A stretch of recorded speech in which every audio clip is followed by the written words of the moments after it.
ሰበር ዜና ጠቅላይ ሚኒስትር አብይ አህመድ ያልተመረጠ መንግስት ከቀይ ባህር አባሮናል ሲሉ የቀድሞውን የኢህአዴግ መንግስት ከሰሱ። ጠቅላይ ሚኒስትሩ አሞራዎች ብለው ለገለጿቸው አካላትም ከባድ ማስጠንቀቂያ አስተላልፈዋል። አብራችሁን ቆዩ፣ ዝርዝሩን በቀዳሚነት እናደርሳችኋለን። ኢህአፓ በአሁኑ ወቅት እየተካሄደ ያለው ብሔራዊ ምክክር አግላይና የገዢውን ፓርቲ እድሜ ለማራዘም የታለመ ነው ሲል በጽኑ ኮነነ። ዝርዝር አለን። በዛምቤዝ ወንዝ ላይ በታንኳ ሲጓዙ የነበሩ ኢትዮጵያውያን ደብዛቸው መጥፋቱ ተሰምቷል። ተጨማሪ አለን። ከአራት ኢትዮጵያውያን መካከል አስተማማኝ የኤሌክትሪክ አገልግሎት የሚያገኘው አንዱ ብቻ መሆኑን አዲስ ጥናት አመላከተ። ዝርዝሩን ይዘናል። ከውጭ በተሰማ ሰበር መረጃ 2 የአውሮፓ ህብረት ዲፕሎማቶች በ72 ሰዓታት ውስጥ ቡርኪና ፋሶን ለቀው እንዲወጡ ታዘዙ። ዝርዝር አለን።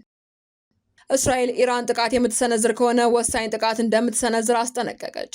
የእስራኤሉ ጠቅላይ ሚኒስትር ቤንያሚን ኔታንያሁ ኢራን በሀገራቸው ላይ አዲስ ጥቃት የምትሰነዝር ከሆነ ጠንካራ ምላሽ ለመስጠት ቃል ገብተዋል። ተጨማሪ አለን። የተከበራችሁ ቻናላችን ቤተሰቦች ዝርዝር መረጃዎችን ከመመልከታችሁ በፊት ቪዲዮውን ላይክ በማድረግ ማድመጥ እንድትጀምሩ እየጋበዝን በቀጥታ ወደ መረጃዎች ተሸጋገርን። በቅድሚያ ጠቅላይ ሚኒስትር አብይ አህመድ ለኢትዮጵያ ወደብ አልባነት ኢህአዴግን ከሰሱ። ጠቅላይ ሚኒስትሩ ያልተመረጠ መንግስት ከቀይ ባህር አባሮናል ሲሉ የቀድሞውን የኢህአዴግን መንግስት ላይ ትችት ሰንዝረዋል። ጠቅላይ ሚኒስትር አብይ አህመድ በዛሬው ዕለት በአዲስ አበባ መካሄድ በጀመረው የሀገራዊ ምክክር ጉባኤ መክፈቻ ላይ ባደረጉት ንግግር ጠንካራ አስተያየት ሰንዝረዋል። በዚህ ወቅትም ጠቅላይ ሚኒስትሩ አሞራዎች ብለው ለገለጿቸው አካላት ከባድ ማስጠንቀቂያ አስተላልፈዋል። በኢትዮጵያ ሰማይ ላይ ለሚያንዣብቡ አሞራዎች መልእክት አለኝ።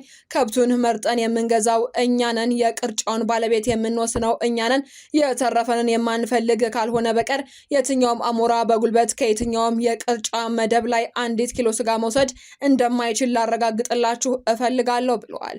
ስንፈልግ ለመዋጋት ዝግጁ ነን። ከፍቃዳችን ውጭ ግን ለሺህ ዓመታት የኖረችን ኢትዮጵያን አሁን ባለው ፕሮፓጋንዳ ትዘናጋለች፣ ጥቅሟን ማሳልፋ ትሰጣለች ብሎ ማሰብ ከንቱ ምኞት ነው ያሉ ሲሆን ያልተመረጠ መንግስት በሸፍጥ ከቀይ ባህር አባሮናል ብለዋል።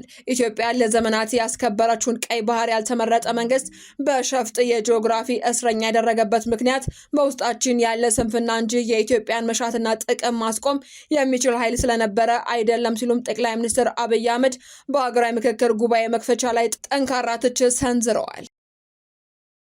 ኢህአፓ በአሁኑ ወቅት እየተካሄደ ያለው ብሔራዊ ምክክር አግላይና የገዢውን ፓርቲ እድሜ ለማራዘም የታለመ ነው ሲል በጽኑ ኮነነ።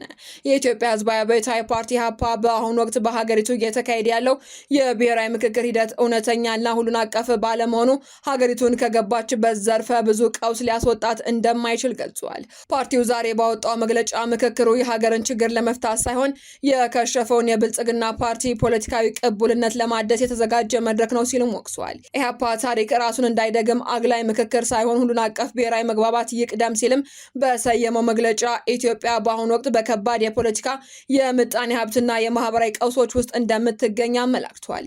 በየክልሉ የተስፋፉ አውዳሚ ጦርነቶች፣ የንጹሃን ህይወት መጥፋት፣ መፈናቀል፣ የህግ የበላይነት መፈራረስና የኑሮ ውድነት በአጋጣሚ የተፈጠሩ ሳይሆኑ የገዢው ፓርቲ የተሳሳተ የፖለቲካ አቅጣጫና የስልጣን አጠቃቀም ቀጥተኛ ውጤቶች ናቸው ብሏል።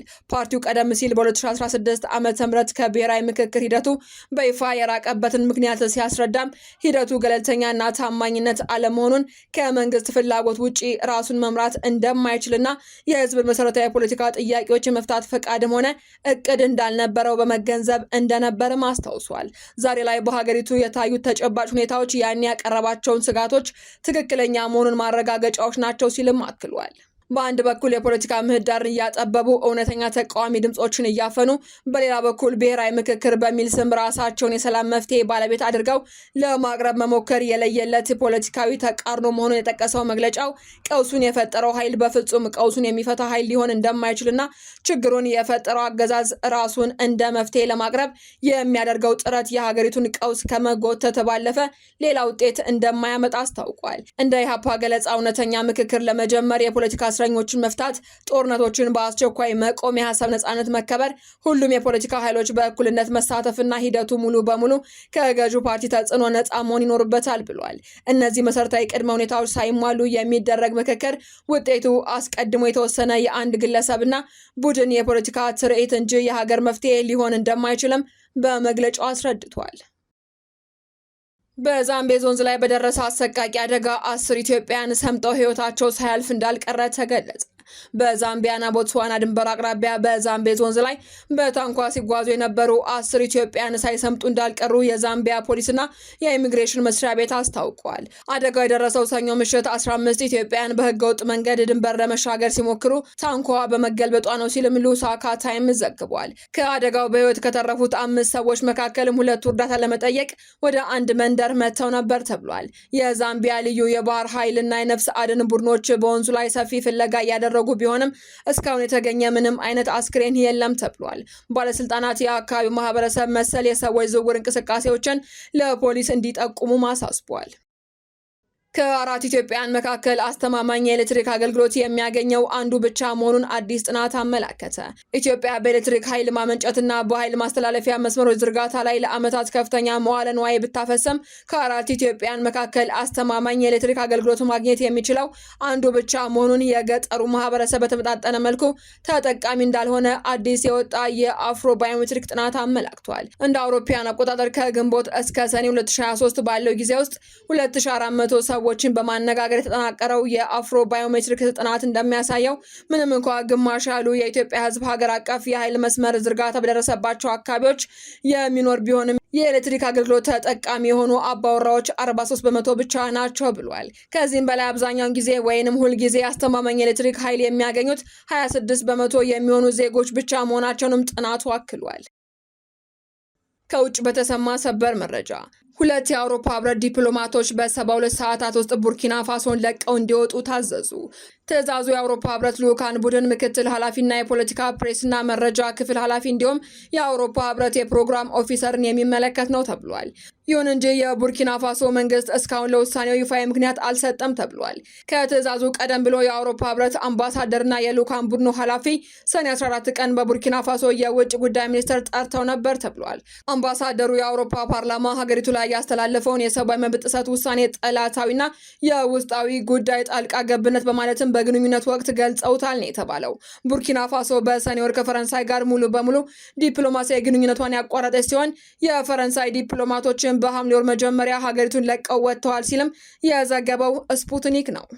በመጨረሻም እስራኤል ኢራን ጥቃት የምትሰነዝር ከሆነ ወሳኝ ጥቃት እንደምትሰነዝርባት አስጠነቀቀች። የእስራኤሉ ጠቅላይ ሚኒስትር ቤንያሚን ኔታንያሁ ኢራን በሀገራቸው ላይ አዲስ ጥቃት የምትሰነዝር ከሆነ ጠንካራ ምላሽ ለመስጠት ቃል ገብተዋል። በዲሞና በተካሄደው ጉባኤ ላይ ኔታንያሁ ሲናገሩ ለኢራን መሪዎች የምንነግራቸው ነገር ቢኖር ጥቃት ከሰነዘራችሁብን ነገሮች ሰላማዊ ሆነው ይቀጥላሉ ብላችሁ እንዳታስቡ ብለዋል። ኔታንያሁ አክለውም አንድ አካል ጥቃት ሲሰነዝርብን እኛ ደግሞ ወሳኝ በሆነ ምት ምላሽ የማንሰጥ በት ዘመን አብቅቷል ብለዋል። ጥቃቱ በዚህ ዓመት መጀመሪያ ላይ ከዋና አጋራቸው ከአሜሪካ ጋር በጋራ ከፈጸሙት ጥቃት የበለጠ ኃይለኛ እንደሚሆንም ኔታንያሁ ገልጸዋል። ከጽህፈት ቤታቸው በወጣው ቪዲዮ መሰረትም ኔታንያሁ ቀደም ሲል በኢራን ላይ የተፈጸሙትን ጥቃቶች በማጣቀስ ድጋሚ ይከሰታል ብላችሁ አትጠብቁ ብለዋል።